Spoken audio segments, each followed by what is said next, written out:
Hey, deserving listeners, the Ultimatum. Let's watch. I said, this feels like when I was a kid.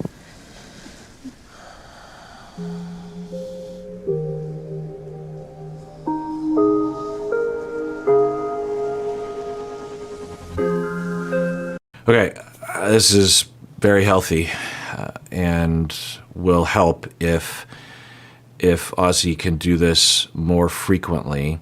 I'm wondering where Sam is emotionally, though, because it's possible Sam cares and loves Aussie, obviously, but might be reaching the end of her rope regarding the whole thing. There wouldn't be anything wrong with someone in Sam's shoes to say, like, look, I love Aussie, but the amount of work it's going to take for us to have a stable relationship where my needs are getting met, it's terrible, but I don't know if I can do it. And, you know, there's different thoughts about that, but I certainly wouldn't fault someone like that. You certainly feel bad for Aussie, but Sam wasn't put on this planet to be a giver constantly to a partner, right? There should be at least some reciprocity, or at least some prediction that overall, over the span of 10 plus years, there would be mutuality and balance, right?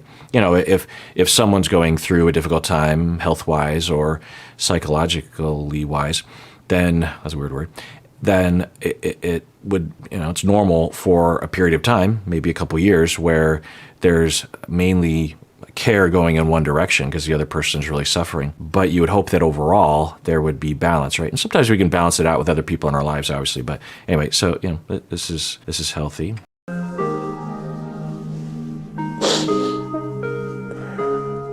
I didn't know it was there. Like, I had no idea. Yeah. But that's what I feel every time we fight. Like, but you know that I'm there for you. Well, that's interesting, and it certainly looked that way, and I was curious about that. So it sounds like Aussie is saying this is a new realization, and I believe the friend actually was the one who facilitated that for Aussie, because the friend went outside with Aussie, sat on the curb, and listened. Eye contact, hand on the back, no interjection, no judging, no trying to solve the problem, no verbal anything, right? No, or very little anyway, until Aussie started to really become dysregulated and decompensate. So, and in that moment, arguably, the friend should be saying something. It's hard to know what to say in situations like that, but it could be a little weird if the friend didn't say anything. But that's interesting.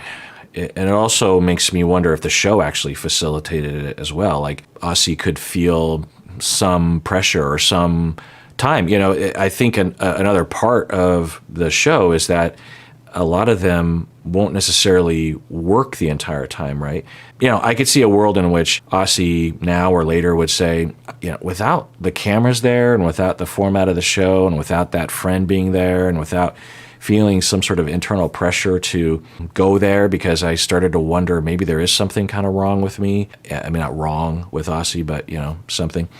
And I started to think maybe I should actually explore a little bit, and maybe if I do it on camera, it'll help or something. I don't know.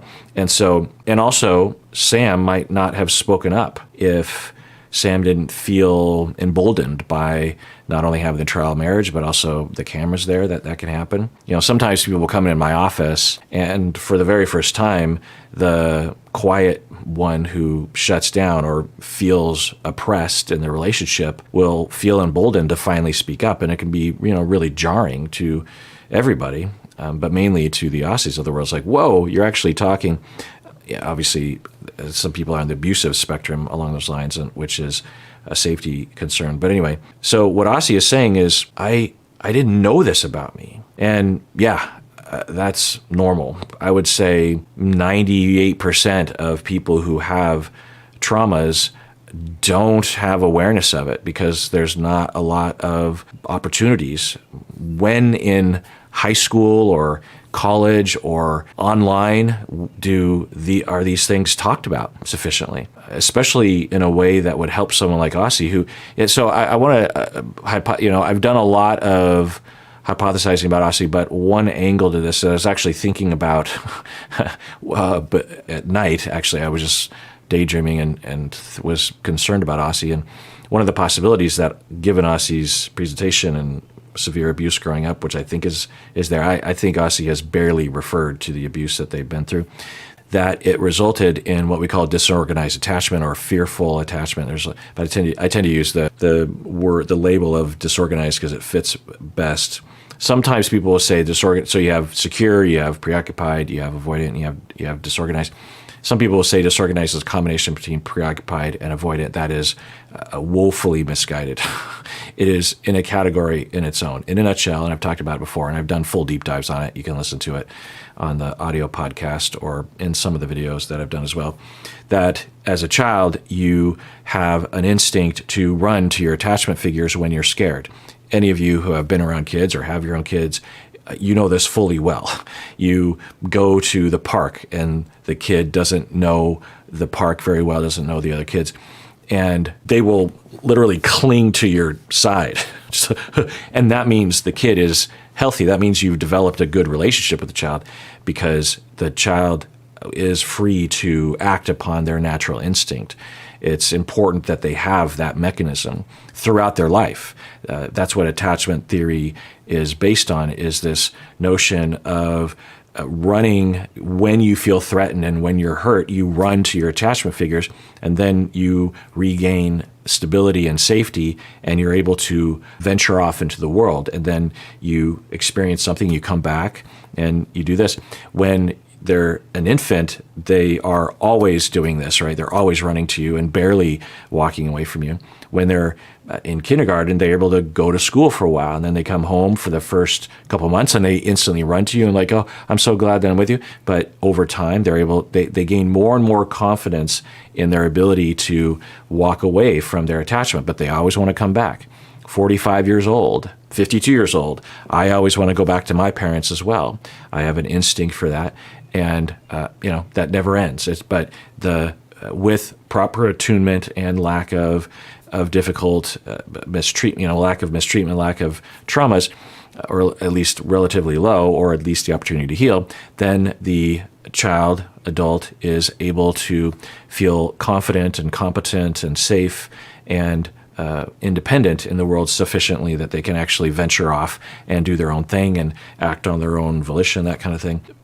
So when you have a young child who is being abused by the parents, when they're being abused by the attachment figures, the caregivers, the child is stuck between a rock and a hard place. And they're young, they're two. They have, sometimes younger, right? 1 year old. They have no idea what to do. So the instinct so there's another instinct that children have, which is to run away from danger, to run away from fear, to run away from threats. They can't really interpret the world, so really a lot of things will feel threatening to them, a stranger, a weird noise, this sort of thing.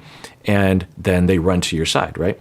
So until they start to feel comfortable in the world, and you make them feel comfortable and you help them with their emotions. And so there's that instinct. It's a very simple, rudimentary system of an instinct, an overwhelming instinct and urge to run away from threats and run toward your safe attachment figure. So in a normal circumstances, that works well. However, when the attachment figure is the threat, then the instincts are pushing in both directions. And the child, the infant, the toddler, the preschool age kid has no idea what to do. And they're children, so they have no idea even how to conceptualize what's happening. They're just all emotion. They're just all instinct. They're just, and they want to run away from the parent because that's the instinct. And obviously that makes sense, right? And they have an overwhelming sense of fear and upsetness and being scared and threat, and an instinct to literally physically run from the threat. And they have the same amount of instinct to run toward their caregiver. So they're stuck in place. And as a result, these individuals will have what we call disorganized attachment behaviors as children and as adults, but it's easier to measure in children because they don't have all their defenses to help them, so they're very raw in their reactivity. And what the children will do, and we've observed this in the lab, unfortunately, we have examples of, oh, that kid must be being abused by their caregiver. There's also situations where you can develop disorganized attachment with a different caregiver, and then that disorganized attachment is just applied to all caregivers or future caregivers. So it's not necessarily true that if a child is reacting that way to a caregiver, that is the abusive caregiver. But anyway, but it often is. And we observe the following behaviors in children. They will freeze sometimes in the lab, or in reaction to their parents, or they will, and listen to my whole deep dive on attachment theory and on the strange situation, Mary Ainsworth, John Bowlby research, mainly Mary Ainsworth research in the 70s. You can actually watch it online, the strange situation on Google. Anyway, so for these children, they might freeze, they might scream, they might run in circles, they might collapse, they might faint, they might run towards and away, because they don't know what to do. They're stuck between a rock and a hard place. They have opposite instincts. And as a result, the child never learns how to cope with threat. They never learn how to cope with distance. They never learn how to cope with attachments. And they're also terrified of attachments, and they believe themselves to be worthless and terrible human beings. So it's a combination of a lot of things. And as an adult, what can happen is that you really, really, really want to attach to someone. We all want that, but these individuals really want it because they've never had it in their life. And they have a deep primal instinct to attach, often romantically, to someone or to a therapist. And at the same exact time, especially the closer they get to the attachment figure, they have a consummate increase in fear and threat and distortion about the attachment figure because things are transferred from their childhood. So they will feel desperate to connect and be preoccupied with connecting, thinking a lot about it, organizing their life around it when they have the resources to even engage in that, because sometimes they'll just shut down completely. And as things are working out, when they're succeeding and getting close to someone, they have a correlating spike in fear and distortion, meaning that they will distort the attachment figure as being a threat, as being mean or abusive or abandoning or something, and then they overreact, and then the person often does drift away because the disorganized attached individual will come across as unfair to the other person. So for Aussie, I wonder if that would resonate with Aussie. I don't know, but the way that Aussie reacted on the curb there, that just unbridled primal sadness and anger and what do I say? Just like that, I don't want to say rage, but it's anger. It's an injustice. It's like, it's not my fault. And it was not the sort of anger that one has when they're just sort of upset, right? It was deep and unexpressed. Because that's another thing with disorganized people is they tend not to ever get their attachment or emotional needs met because they never had a chance to develop functional ways of navigating that. So I just want to throw that out there. And I have no idea if Aussie would resonate with that. But if that's true, then that would kind of explain some of the things that we've seen, right? There were a lot of really heavy stuff. Absolutely. For me, marriage is about growth. And I think that it wouldn't make any sense to hold unrealistic expectations of we're going to come into this experience and we're going to be fully healed at the end. But we need to communicate better. Yeah, that's good that Sam is saying this is a long-term process. Yeah, that's great. I would hope that Aussie would go to a specialist with this.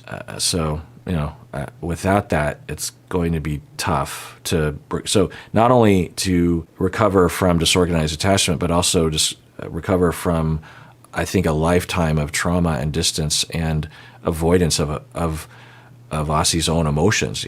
That's another product of this. Is I think Aussie, due to the panic that happens when those conversations happen, because so just to be specific to Aussie's presentation, as when Aussie and whoever, Sam or otherwise, can be close but not close, then that's an optimal place. It's not the best. It's not optimal because Aussie does want to be closer, and of course other people want to be closer to Aussie, but it's tolerable. And there seemed to be some language around that with Mildred, that they live parallel lives, they don't cook together, that kind of thing in the beginning. It's hard to navigate whether or not there was some rationality to that, but we could imagine that being true. And so the Aussies of the world, some of them, they're different types, will discover for themselves, like, well, I want to be close, but I can't be too close. So it's best if I'm in this middle zone. And they're not really sure why they're like that, but they do that. And then something will happen in a relationship, particularly if there's a lot of distance, and the Sams of the world or the Mildreds of the world will say something. And what that does is it brings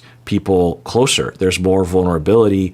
There's more opportunity for sharing and really looking at your relationship. You're starting to look at each other. And it's possible that for Aussie, certainly Aussie presents this way, that Aussie has a massive spike in anxiety because during childhood, and maybe throughout Aussie's life, closeness was a threat. Closeness was dangerous at a deep level. Maybe physically, maybe emotionally, both can cause this problem. But Aussie doesn't know how to manage that, doesn't know how to interpret it, just feels the panic, right? And when you feel panic, when you go 0 to 10 on anxiety, it doesn't really matter how you conceptualize it. You got to get away. You got to get away from the threat. And the threat is the other person. You got to run. So, it certainly explains those behaviors. Because that is something that is not easy for anybody to hear. A lot of things that you do come off as selfish. Right. Right. Yeah, absolutely. I could see Sam feeling that way, and Sam is entitled to that. Certainly it's rational to think of it that way, and Aussie doesn't seem to be upset with that. And I would hope that they would have, so best case scenario, Aussie would have an attachment-oriented individual therapist that Aussie worked with at least once a week and was meaningfully participating for 5 to 25 years. Honestly, it takes that long. For some of you who listen to my audio podcast with Bob, he has disorganized attachment. He's a therapist, and he's been in therapy for 30 plus years, and he still struggles on the daily. It's a tragedy, the traumas that people have been through and how it just plagues people, but his work in therapy has absolutely been worth it, right? And so anyway, that would be one. And then two, that they had a couple of therapists that was also attachment aware who could help them, maybe an emotionally focused therapist, so that their relationship could be facilitated to help both of them. Like a lot of times I literally feel like I'm bending backwards to help create a safe space for you. That freaking sucks. So moving forward, like, how do you see that situation changing though? Yeah, I mean, I hope Aussie says I need therapy, because that's the only way. There's no amount of willpower or personal choices that is going to solve this. A little bit of self-awareness can help, but if I am hypothesizing Aussie's degree of problem and trauma and condition, a little bit of awareness only helps, kind of, really. So I hope that that's what Aussie says here. And I totally understand Sam. I said this earlier. It's rough. And it's a tragedy that the Sams of the world would feel justified and end a relationship with people like Aussie, even though they care. But like I said earlier, Sam wasn't put on this planet to be unidirectional in care, only caring for your partner. Sam deserves someone to care for her as well, obviously. I feel like that's not like a hard thing to answer. Like, it's obvious. Do you hear it right now? I feel annoyed. Yeah. Why? Why are you feeling annoyed? Why are you asking me that dumb question? Okay, I don't know. We've seen similar behavior from Aussie before along these lines, but not that language. So that's not good. But given my hypothesis, par for the course. Upsetting and unfair to Sam, but without help, and even with help, this will still happen because of the reactivity. There's a chance that Aussie was managing to remain somewhat regulated and somewhat within the zone of differentiation and seeing things not through distortion or transference. But that can only last so long, particularly the way that Sam was talking. Presumably this is edited. I understand Sam, but I don't know if Sam fully I think Sam is in a normal space where she believes, I want to hear you commit to changing, and I want apologies, and I want to be convinced that you're at least a lot less likely to do this in the future. It's normal for people to believe this. It's like, well, if you know you have a problem, then just stop it, right? And I don't need to tell you all that that's not going to work for the majority of the things that we suffer from. You have to go through a process. You can't just look at a broken arm and say, I will you to fix itself. It's the same thing. It's if our brain is and our nervous system and our bodies are physical things, they need to be, that needs to be appreciated, right? You can't just make a choice. So I think Sam is operating from that, which makes sense. And Sam is not being upsetting, but operating from that place and kind of pushing, which I get. And then that's going to trigger Aussie because that feels like an attack. It feels like rejection. It feels unsafe. The spike in distress goes up for Aussie. Aussie starts to react from that place. And I'm quite sure Aussie is going to run away at this point. You're being very disrespectful to me right now. You're speaking to me in a very condescending tone. So why did you ask me that question then? Why are you asking me that question? Your whole tone just changed to being very but rude and I'm asking, condescending, and you're raising your voice at me and calling my questions dumb. Why would you ask me that? So Aussie is saying words, but I'm pretty sure it's accurate to look at Aussie as someone who's essentially drowning. If you're trying to have a conversation with someone as they're drifting below the water, you don't expect to have a comprehensible conversation with them about something that's complicated. It's a panic, and Aussie seems to have an ability to hold on to this sort of tactic, at least at first. Eventually, Aussie will bolt, but in the interim, it's, why are you asking me that question? Stop asking me that question. It's this last-ditch effort to stop the onslaught as Aussie sees it. So yeah, it's hard for me to watch because it's one thing when we see people that have mild to moderate issues that are there and are not under the individual's control, but have some optimism to it that with therapy or even some self-awareness, they'll be able to turn it around. Ray, for example, I don't think she's been through a ton of therapy in the time that she's been on the show, and she has discovered some things and changed some things. I don't think that Ray is forever changed completely, but there's some optimism there about Ray continuing to go down the road with or without therapy. But for some people, I don't have that optimism at all. It would be unreasonable to think that Aussie, with even a fair amount of therapy, would be able to avoid this distress and pain and sabotaging relationships. So when I'm watching this, I'm thinking, without a specialist, this is going to fail. It just, I don't want to say that definitively, but if, so I don't know. So if my hypothesis is right, then I stand by that statement. But I don't know if my hypothesis is right, so I have no idea. Why? Can you acknowledge the fact that you're... Okay, I acknowledge. I'm this sorry. is one of those moments where you're being rude to me. Okay, but I feel like you're being rude to me by asking I'm that. actually not being rude to you. Sure. I'm just saying Oi. you're not in listening mode right now. Yeah. So if my hypothesis is right, what Aussie is going through right now is a distortion around what's happening that is convincing Aussie that Aussie is being abused, mistreated, yelled at, criticized unfairly, harmed, threatened, and it feels it's very convincing to people in this state. We all are capable of this sort of distortion, but for people with disorganized attachment, unhealed disorganized attachment, it's very quick and very severe and unrelenting.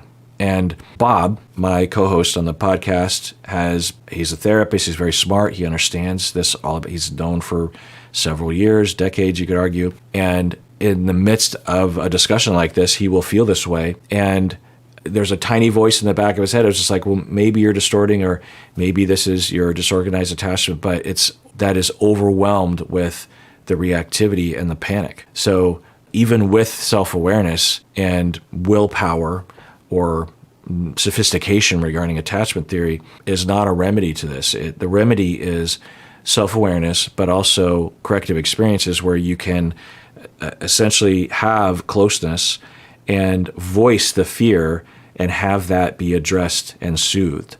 You essentially have to habituate and become used to being close to people without being harmed. Because what ends up happening is, as they get close, which was what was happening, the fear goes up, and then Aussie will sabotage, and it will go badly, and then Aussie has yet another reason to react to attachments from a disorganized place, from an assuming that the closer you get, the more danger you actually will incur, because that's a self-fulfilling prophecy, right? So there needs to be, with a specialist that knows what they're doing, that as this happens, and what will happen is the client, it doesn't go well. This will happen in therapy. The conversation with a specialist in attachment and corrective experiences will have these sorts of things happening, because you talk about the relationship in therapy, and as you get closer, the client will actually start attacking or distorting or something, maybe even running out of the office occasionally with the therapist. And so as the therapist, it's hard to be accused of something, maybe even threatened to be sued, maybe even a lawsuit against you, that, they can distort it, they can take it to that place. I don't know if Aussie is capable of that, but it's things along those lines. At the very least, it's scary, right? When someone's threatened and their fighter comes out and they start coming after you with energy and with anger and maybe rage and accusations, it's upsetting. And in the middle of your day, when you have 8, 10 clients, and one of them or 3 of them have this emotionality with you, and it comes out of nowhere sometimes, it's hard. And that's why it takes a specialist, because we are trained and we have systems in place, education and consultation and supervision and our own self-care, to handle that onslaught. It's hard. It's not easy. It is one of the hardest things one can do. And I've trained a lot of therapists into that competence, and it is a struggle. And not every therapist survives. Some therapists go through this and they're just like, I don't want to work with people like this. It's too much for me. It's real. Or therapists will make excuses and use clinical language to justify pushing these people out of therapy and blaming them. They're not ready for therapy, that kind of stuff. And it's a tragedy when that happens. So it's hard. And so it takes a specialist to be able to handle that, so that Aussie can have years of getting close, reacting, attacking, and the therapist 9 times out of 10 stays close without overreacting, but is not distant emotionally. You have to emotionally be with them. You're not in a regular friendship or romantic relationship with them, but you're in a very close therapeutic relationship. You're with them, you're in contact with them, even with your energy, right? You're not just like faking it. You're actually really altruistic and caring, and maybe you're having some mixed emotions as a therapist, but you're there and you don't run away, you don't abuse, you don't exploit, you don't blame, you hold on to them, and you consistently show up every single time. And that energy is felt, and that exposure therapy, that contact of getting close, reacting, attacking, running away, still there, I'm here, I'm with you.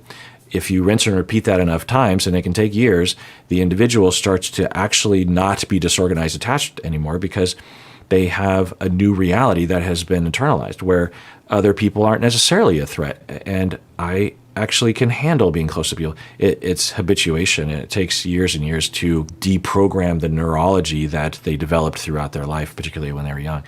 So without that, we're not likely to see any sort of change. Now, Sam doesn't know this, I don't think, and certainly isn't. She's not supposed to know this.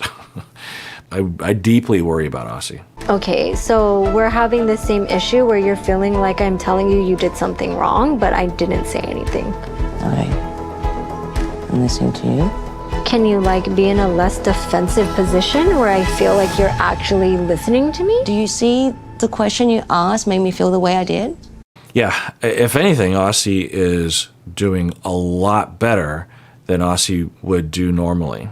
I think Aussie was wanting to run off, but regulated a little bit and stayed, but is still in that mindset of, you are my mom, or whoever it was that abused Aussie as a child. You're treating me unfairly. I feel terrible and threatened and afraid of you right now. It must be because of you. It's not because of me. It's because of you're making me feel this way. And so the blame statements will come out. And of course, it makes no sense. And of course, I think I'm guessing Sam through this whole process has started to seriously, and maybe even prior, right? Because that's the whole idea of the ultimatum. And I think their relationship is one of the shortest. I think it's a year long. And so it's starting to look like maybe Sam is similar to Mildred and Tiff. It seems like maybe they're winding down their relationship. Okay, but let's not just like blankly use that I'm good statement. Like, I don't. I'm good.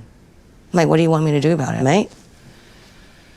you're starting to act like an ass right now. And you started talking to me in a very rude manner and you called me mate. Okay. I don't know.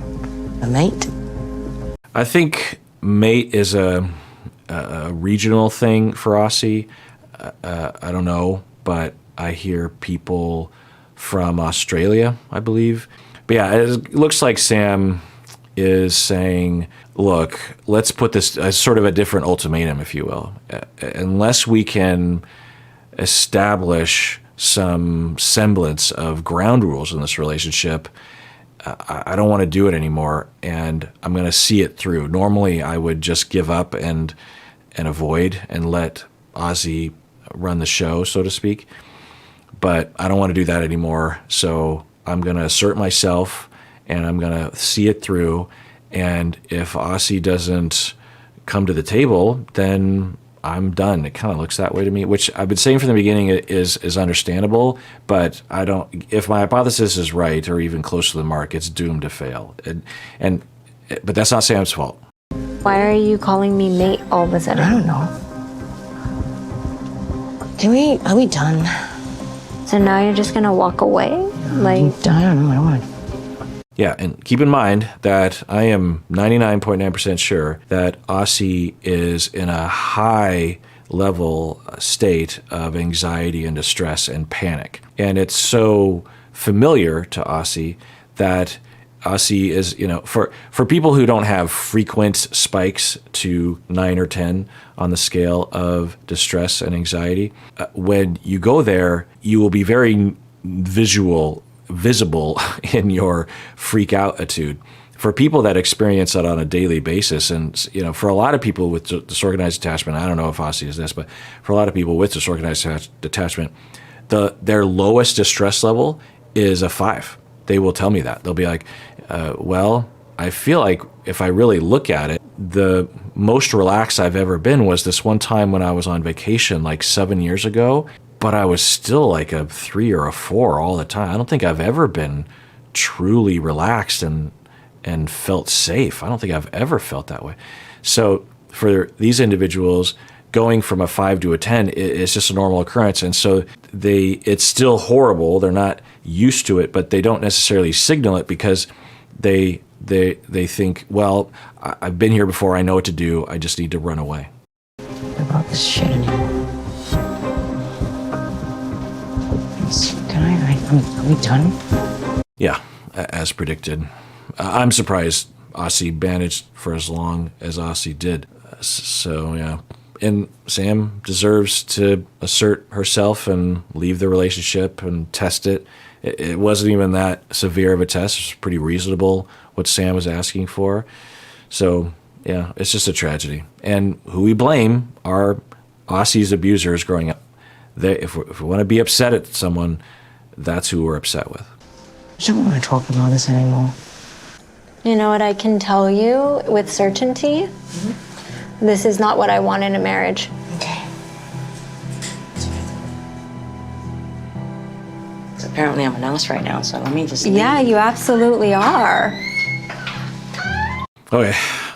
So, yeah, Sam is really pressing it. And I think Sam committed to saying, look, I need to know if there's any semblance of hope here. There has to be a conversation. And so Sam set out to do that and is not letting Aussie walk away. It's like, if this happens, I still have some uncertainty, so I have to go to Aussie and find out, is there a chance here? And is it possible that you can actually acknowledge or pull this back a little bit?